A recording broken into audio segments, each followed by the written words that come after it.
Ladies and gentlemen, welcome. This is Charles Goddard from Predictable Profits. Now, as part of our way to deliver as much value as possible to our membership base, we put together a series of actionable mini seminars to help you break through any sales plateaus and put your company back on the growth track for making even more money. And I'd just like to remind everyone here to get your pens and paper out because we're going to move fast. And you're about to see examples from companies that are outside of your industry, and that is by design. We do this for a reason because breakthroughs don't happen by copying someone inside of your industry. Breakthroughs actually happen when you pull ideas, strategies, and tactics outside of your industry, and then you bring them into your own. So instead of asking yourself, does this apply to my business? Ask yourself, how does this apply to my business? So in the next 20 minutes or so, you're going to learn why some companies can charge premium pricing and become the most expensive in their market, while at the same time still have customers and clients lining up to do business with them. And this is a really key point because many of the entrepreneurs who we initially talk with, they think they have to lower their prices or immediately discount their services just to get a sale. But the funny thing is, one of the first things our clients do when they work with us is that they raise their prices. And in most cases, they manage to do so without losing a single client. So the fact is that most entrepreneurs actually undervalue their products, and most entrepreneurs undervalue their services. And I mean, chances are you are too. And you could be charging a lot more than you're charging right now. But it's a real fear. The fear is almost as intense as public speaking and of heights. But a real fear many entrepreneurs have is raising their prices, because the way they see it, the higher that they raise their prices, the fewer the clients. Am I right? So today we're going to show you how this way of thinking is actually flawed.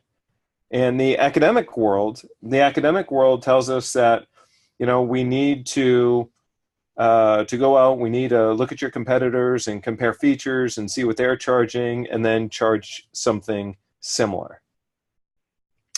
But we're going to see how that approach might be kind of backwards. So let's jump into the question that brings everybody here. How much can I charge for my products? How much can I charge for my services? Now, if you were to ask your traditional professor, teacher, expert, guru, and whatnot, they're going to give you a logical answer to that question. And it's assuming, however, that all else is equal. And while it's good to have a benchmark of what the market is willing to pay as a starting point, there's actually a lot more to price than simply charging what your competitors are charging, as you're soon going to find out. I want you to write this down. The price someone is willing to pay for your product or service is in direct proportion to the value that they perceive your product or service to be worth. And here's the funny thing about price. Price is actually irrational, and price is illogical.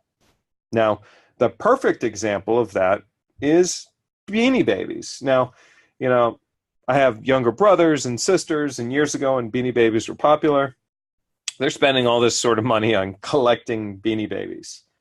And, I don't know, maybe you got a few Beanie Babies at home, but a Beanie Baby is a simple stuffed animal that probably costs the manufacturer less than $1 to make. And yet, as you can see, and hopefully you can see this on the screen, they're selling for as much as $60,000.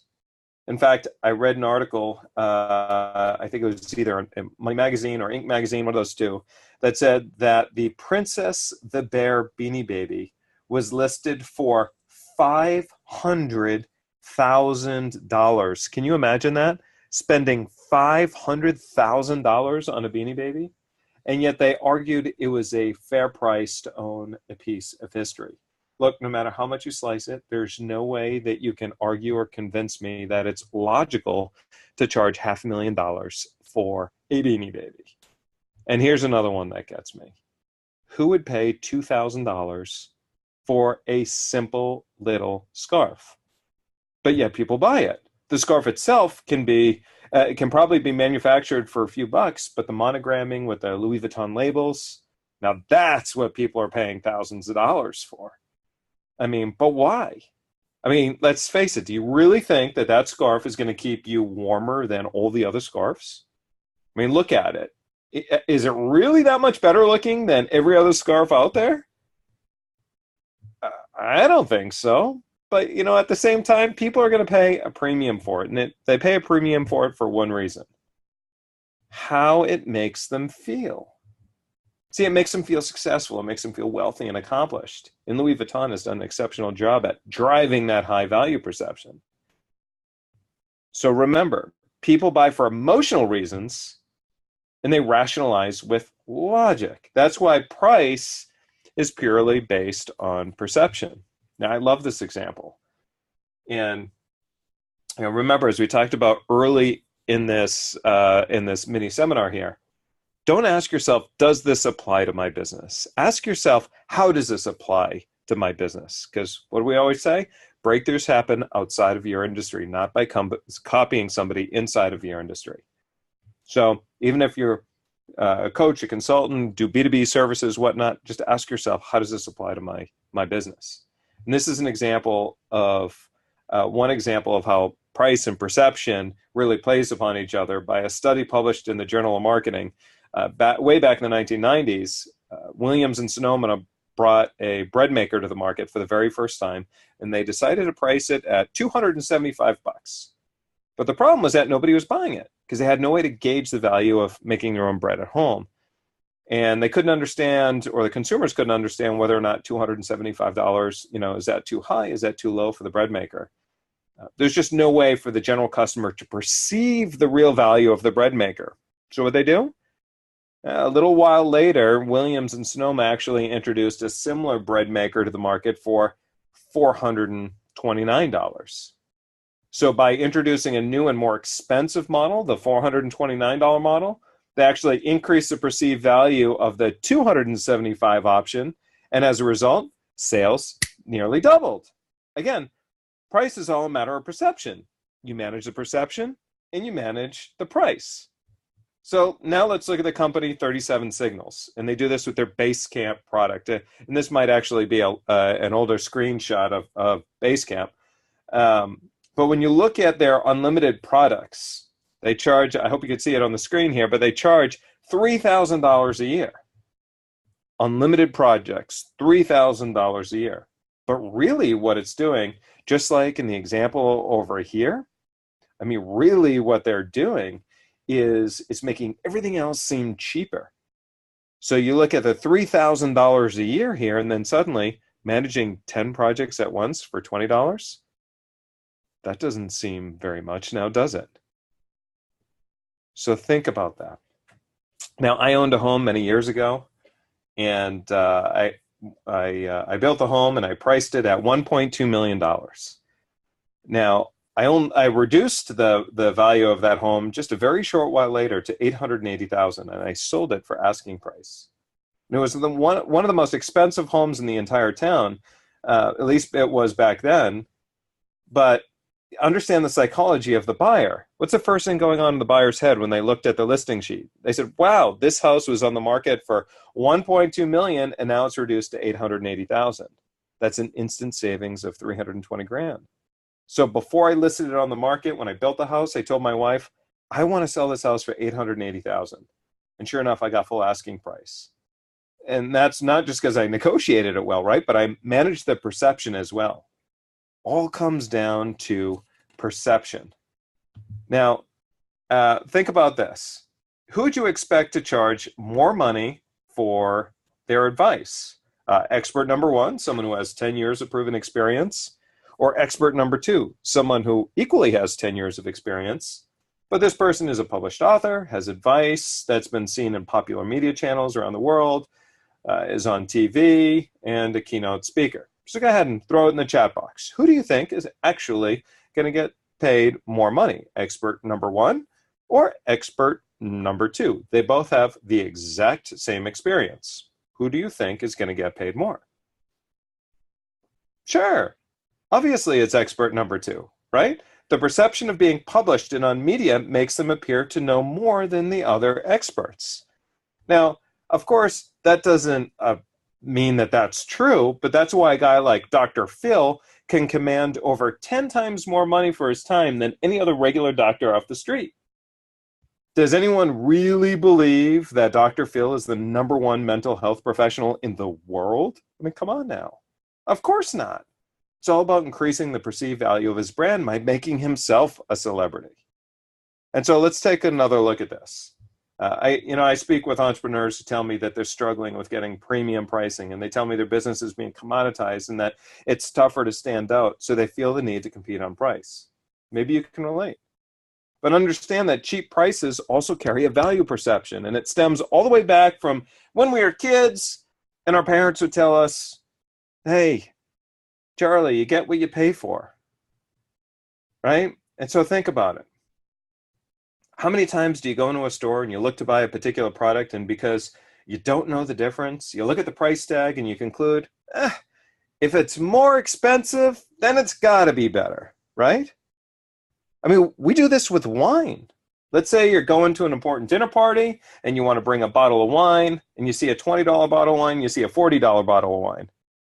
Which bottle do you think is going to be of higher quality, a better taste? I mean, people think it's the $40 bottle, even though during many blind taste tests, most people can't tell the difference between a $20 bottle and a $40 bottle. In fact, I just tasted a $3,000 whiskey, and I loved it. But if you want to know the truth, I actually didn't think the $3,000 bottle of whiskey tasted that much better than the $70 bottle. But it's really just all about perception.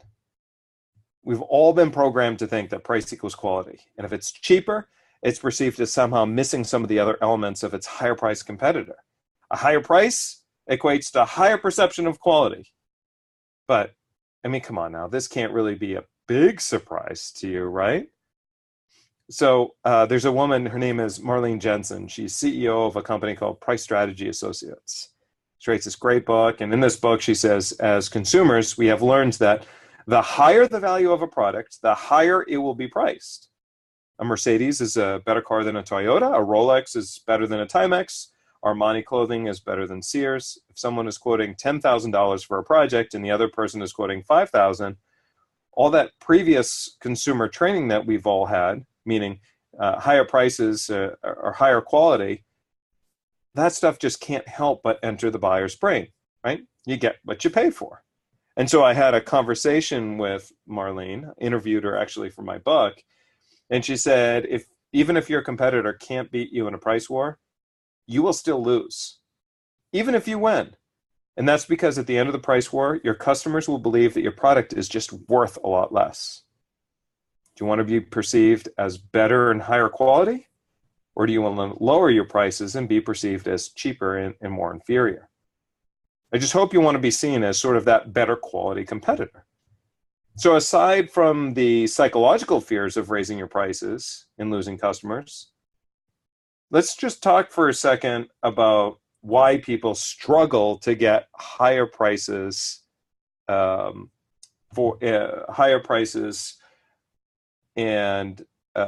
their products and services, right? I mean, at the very basic level, you've got a commodity.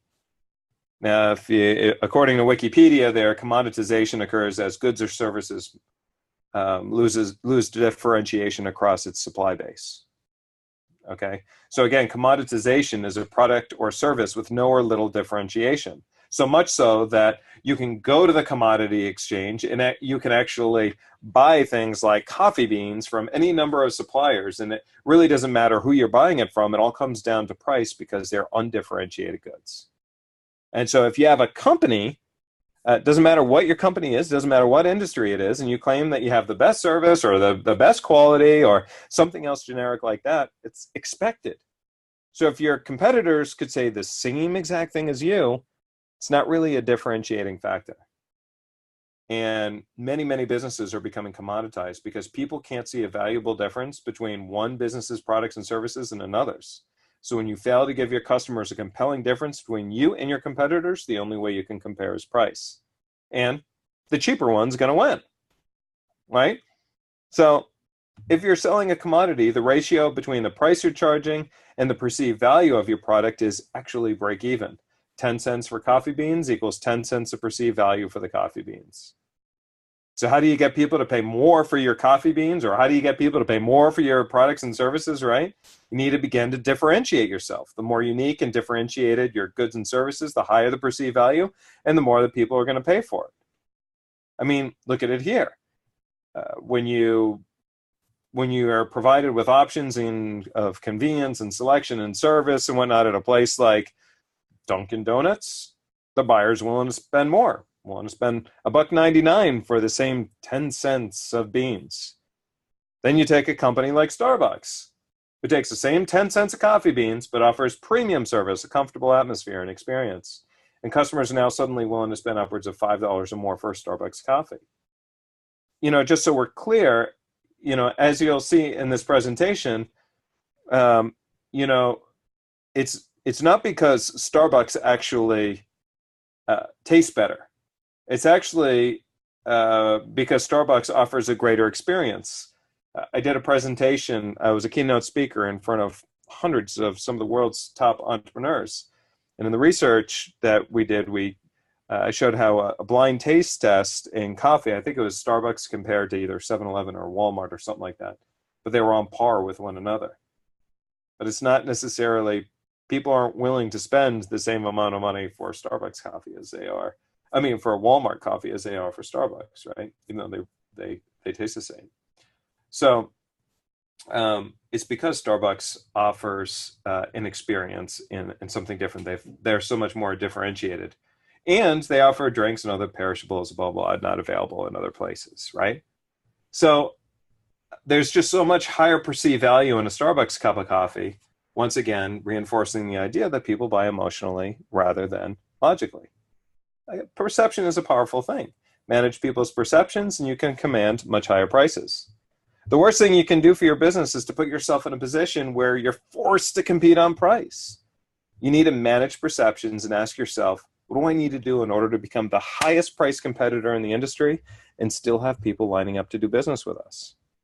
And then you got to ask yourself, well, how do your buyers perceive your goods and services? How differentiated are you? In a way specifically that's looked upon as different and more valuable. How would you argue the real value of your goods and services? If someone's willing to pay $100 for your product or service, what's the real perceived value? Are they paying $100 and feeling like they're getting $100 of value in return? Or perhaps they're paying $100 and feeling like they're getting $200 or even $1,000 of value back in return? And so, this comes back to our original question. How do I price my services? And now that you know how price is irrational and how price is illogical, the equation that we use at Predictable Profits is price equals perceived value divided by 10. Now, in other words, if you want people to look at your products and look at your services and believe that what you want them to do is you want them to believe that they're getting 10 times more value than what they're actually paying for it. Now, of course, the funny thing is it's actually downright impossible to measure the perceived value, right? So you kind of have to judge that for yourself. So this is where we might look at our competitors and we might see what it is that they're charging. But we don't base our price on what it is that we're charging. We're looking to see what they're charging. 10 cents of coffee beans is, 10 cents here or there. And then we start to look at their differentiating values, and we look to see what can we do to increase our own perceived value. And, there may be ways where, you can write a book that increases your expert status and you'll be able to increase your prices a little bit more, especially if nobody else has got a book. You can get published. You published on places if you've obviously, many of you have been to my website. You notice that with Liberty, we talk about how we've been published in places like Inc. and Success and Forbes and, Entrepreneur Magazine and dozens of others. Right? Because all of that increases our perception because most of our competitors don't have that stuff. And you could do the same thing. Can you get yourself on TV, podcasts, and so forth. Make yourself guests. There's plenty of great resources. You could use Help a Reporter Out. I think it's helpareporterout.com. They call it Harrow. You could send out press releases and so forth. There's a lot of places that can help you get that press.